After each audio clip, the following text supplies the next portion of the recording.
বন্ধুরা, পূজা happy kitchen থেকে আজকে দেখো তোমাদের কাছে কি নিয়ে চলে এলাম।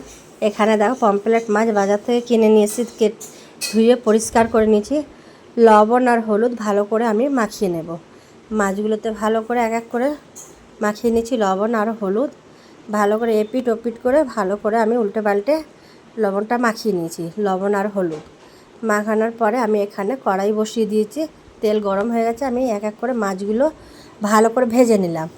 ওই তেলের মধ্যে আমি কালো জিরে ফোড়ন দিলাম, এখানে রসুন, সর্ষে, কাঁচা লঙ্কা, পোস্ত বেটে নিয়েছি। নেওয়ার পরে আমি ওর মধ্যে এবার বাটাগুলো দিয়ে দিলাম।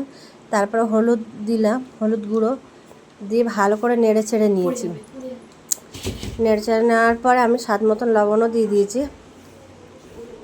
এখানে মাছগুলোর ঝোল ফুটে উঠেছে, মাছগুলোকে আমি এক এক করে সব ঝোলের মধ্যে দিয়ে দিচ্ছি।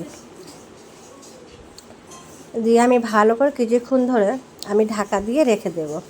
মাছগুলো দেওয়া হয়ে গেছে, কিছুক্ষণ আমি ঝোলের মধ্যে ঢাকা দিয়ে ভালো করে মাছটাকে ফুটিয়ে নেব। দেখতে পাচ্ছ ঝোল ফুটছে, মাছগুলোকে দিয়ে দিলাম। এবার কিছুক্ষণ পর রাখার পর আমি কাঁচা লঙ্কা, গোটা কাঁচা লঙ্কা দিয়ে দিচ্ছি এক এক করে। দেওয়া হয়ে গেছে, এবার কাঁচা সর্ষের তেল দিয়ে আমি ভালো করে ফুটিয়ে নামিয়ে নিলাম। দেখো বন্ধুরা, কি সুন্দর রান্না হয়েছে। এরকম রান্না তোমরাও করে খাও, খেয়ে আমাকে কমেন্ট করে জানিও কেমন হয়েছে।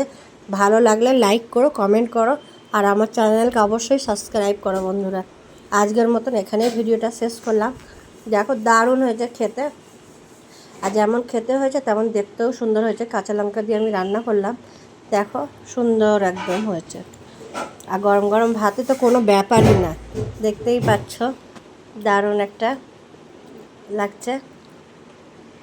যাই হোক, আজকের মতন টাটা।